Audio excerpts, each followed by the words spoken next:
Afternoon all. The Biel Chess Festival is finished. We have a winner, Wang Hao, the top Chinese player in the world. His game against Hikaru Nakamura is very, very impressive. I've checked with Houdini before gonna show you this game, and a lot of his moves are up there, usually as an accurate choice, between 1 and 10th choice. The opening is very, very interesting as well, as a way of tackling the English opening. The two knights variation of called Keres variation.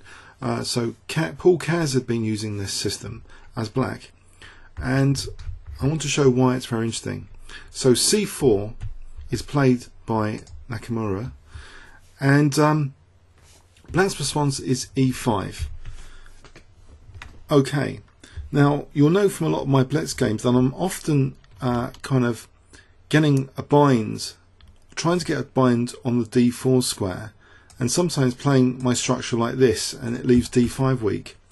Now in this system, after knight c3, black is fiercely interested, fiercely contesting the d5 square with the next move, knight f6, as though it's like a reverse Sicilian defense, with the early d5. But after g3, not d5 immediately, but seemingly preparing it with the move c6. Okay, so it's almost like a c3 Sicilian reverse. Black is trying to construct the classical pawn center, the two pawns, here and here. Okay, so knight f3 is played, and this move is really waiting for black to play d6, so white can play then d4 with a nagging advantage. So black usually plays e4 to attack the knight, and after knight d4, the old method, it seems, of Paul Keres, I've checked quite a few Paul Keres games here, is to go with d5 in this position. Now this seems to be a more modern method, and the knight here is attacked with the artificial looking move queen b6. This is actually a move liked by engines here.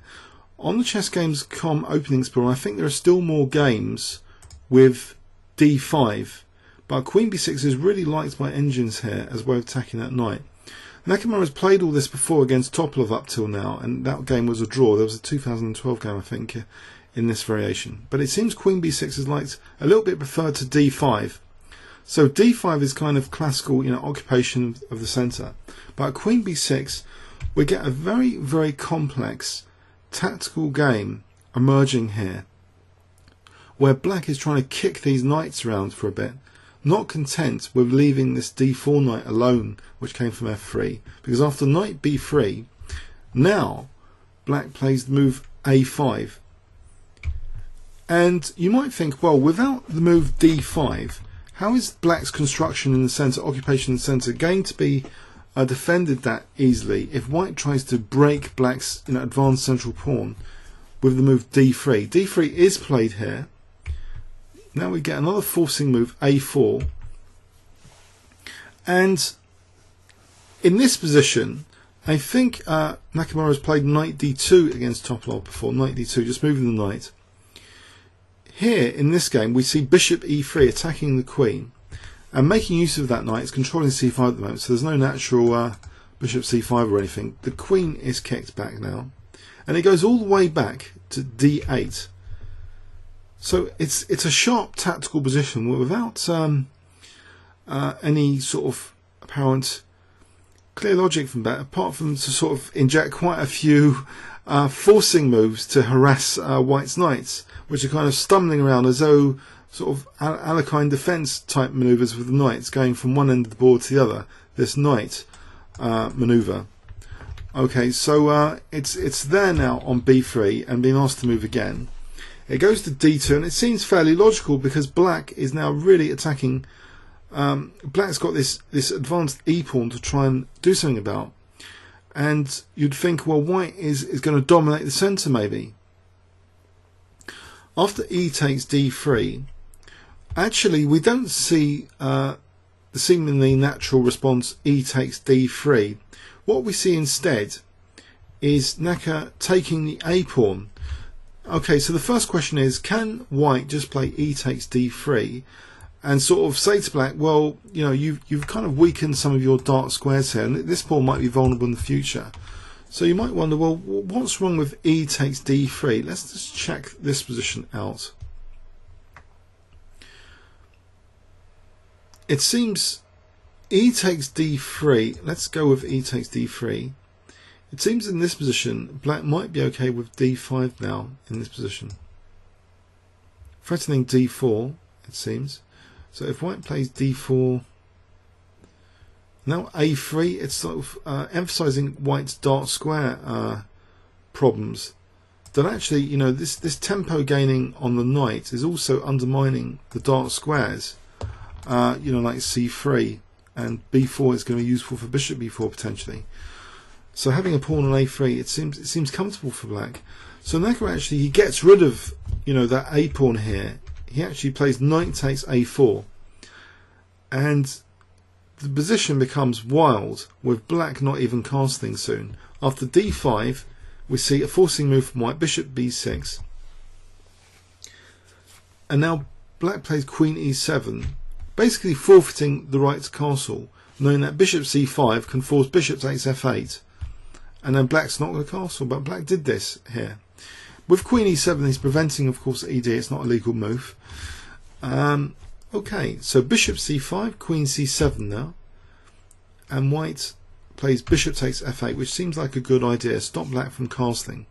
King takes, and now again, not e takes d3 here.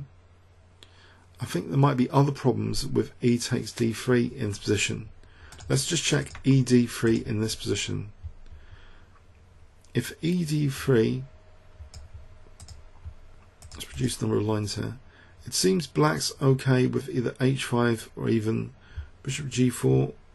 There's a few moves. It seems black's almost like equalized here, strangely. It's just a sharp, complex position, but it seems even with d takes c4, black might be doing okay. Like g6 here, king going to g7. Black seems to be okay in this position. So very, very interesting opening indeed, I think. So in this position, after king takes f8, it's wild already. We have really quite a wild position, where white now plays actually queen b3. So he's putting pressure on black. He's providing possibilities of knight b6 attacking the rook, and queen b4s and other stuff. Here black plays knight bd7. Okay, now c takes d5. And now not an ordinary recapture, but now black moves the queen yet again with queen a5, believe it or not. Okay, but he is hitting the knight, he is pinning this knight. So both of these knights are really being subject of attack in this opening by black. He's also offering a pawn sack here, which is accepted. So d takes, b takes, but this is giving black some options now, like bishop a6. Maybe it's useful to protect that pawn. Okay, for the moment, white should do something about the a4 knight. He retreats it back, and then we see knight c5 hitting the queen. The queen goes to c4, and now we see knight d5. Okay, so knight d5. This is creating unpleasant threats, really. Like, for example, bishop a6 and maybe knight takes c3 after. So white gets rid of that with knight takes d5, and after c takes, okay, you might ask a few questions like, what of queen takes d5? I think queen takes d5, well, in the game, the move queen f4 was played. Let's just check out this position. Is it really bad to play queen takes d5? I guess it is. Queen f4 is actually one of the stronger moves, apparently, technically. Queen takes d5, bishop b7, check, because otherwise, you know, the queen is secured with the rook. In this position, black's activity seems very good. f3. There's a tactical move, knight b3, if needed, which might be interesting, but Might leave white okay after rook d1. So even better might be something like h5 and get this rook in the game. Okay, but Necker avoided that. He played queen f4 here. And then we see knight e6, inviting the check. And now e3, which seems to leave white in a good, solid position. And taking the bishop would be quite seemingly comfortable that the worst is over. Bishop a6. Okay, the pawn is left. So bishop g2 going for this one instead. Rook d8 defending that pawn. Queen e5. And now black gets his other rook into the game, h5, as though this is going to be a useful maneuver. h4, and now rook h6. a3, which seems like a good idea to be able to play b4, and then maybe later use that c5 square, if possible. Queen b6, b4, and now black plays d4, e4. And now a manoeuvre which I think Naka had apparently not estimated properly, knight c7. The knight is heading for that critical c3 square. White castled here. Now given this manoeuvre, maybe let's check out the move a4 if this is possible. a4 might be one of the stronger moves in the position just to stop this knight manoeuvre. Okay, and white would be apparently slightly better. Okay, rook e8 looks a bit scary though. Queen c5 takes, rook c6, and it seems black's virtually equal actually, objectively here from this brief analysis. So I don't know. Let's go back. So knight c7 though, this maneuver comes in though now, pretty shortly. Rook e8 first, and now knight b5. Knight b3, which looks as though there's a logical manoeuvre from white to get to the c5 square. But after knight c3, it seems Naka wasn't keen to go with knight c5. Maybe his best bet is knight c5, just offering up an exchange sack here. He played the move knight d2. So if he played the move knight c5, which I think is one of the stronger moves, we get an exchange sack variation. So say in this position, if d2, and sack the exchange here, and it would leave white okay. As you see from this, it seems white would be okay here with that knight on c5, just sacking the exchange, and it should be okay. Slight advantage to white maybe. He can beat the exchange down, but in the game continuation, it was actually technically worse after knight d2. Played this knight d2, and now black seems to coordinate very strongly on the e file. First queen d6, plays knight f3. Okay, now e pawn drops, attacking the queen,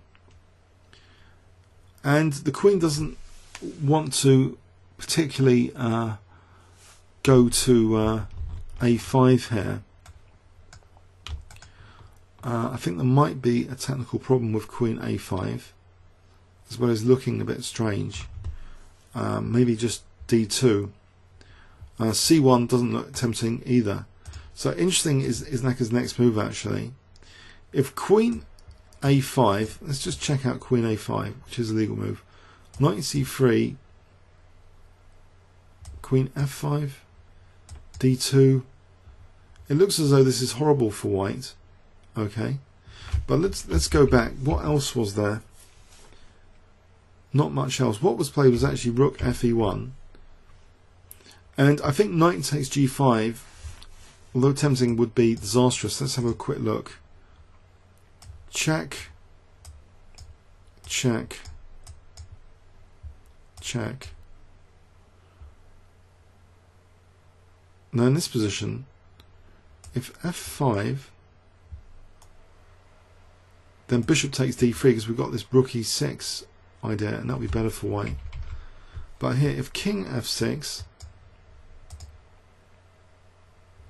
White has now bishop h7, threatening knight e4, forking king and queen. Say bishop b7, and now bishop takes d3. And white seems to be slightly better after all this. With this rook out of the game, white's coordination seems very good. I think white has the advantage technically. So that was actually refused though. That queen wasn't taken here. Instead, we saw rook he6, powerful centralization on the e file, offering the h pawn, and now d2. Okay, rook d1, bishop e2, nasty pin, and white's in trouble here. Plays now queen a5, which doesn't look generally that appetizing. He's left his king side, and his king side is now torn to shreds by Wang Hao. First he wins his exchange, and then knight takes g3, really crushing the king side out. Because if it takes, then we've got things like rook e2. Let's just demonstrate that. If it's much better for black now. If queen takes g3. Actually, it's a mate in 7 with rook g6.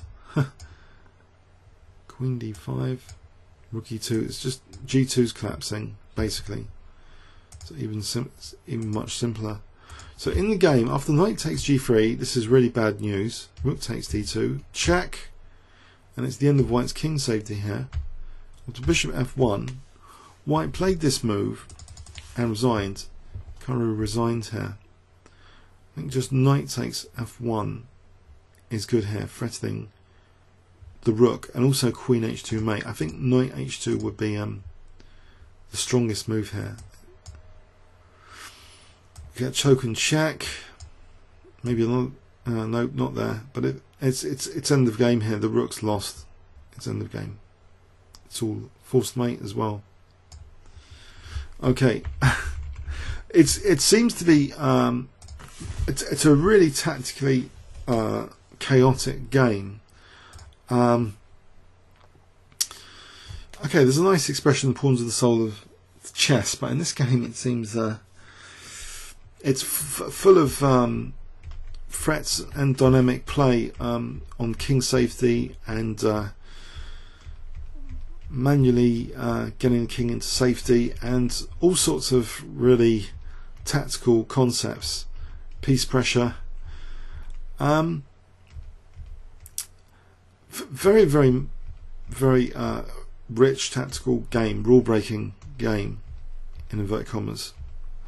And the opening is interesting. It's not settling for white having a classical control on d5, that's for sure. It really did give black a lot of dynamic play. So perhaps here white, this is the key moment where white could have tried knight c5 to try and reduce black's counterplay with an exchange sack. But after this it seems black really got a huge position centrally, avoiding that queen sack, and just playing positionally, just going for white, smashing up white's king to bits here with knight takes g3 and then crashing through. Yeah, and I don't know, it's just a very, very complex modern game, this one, that I thought I'd go over with you. I hope you found it interesting in some respect. Comments or questions on YouTube. Thanks very much.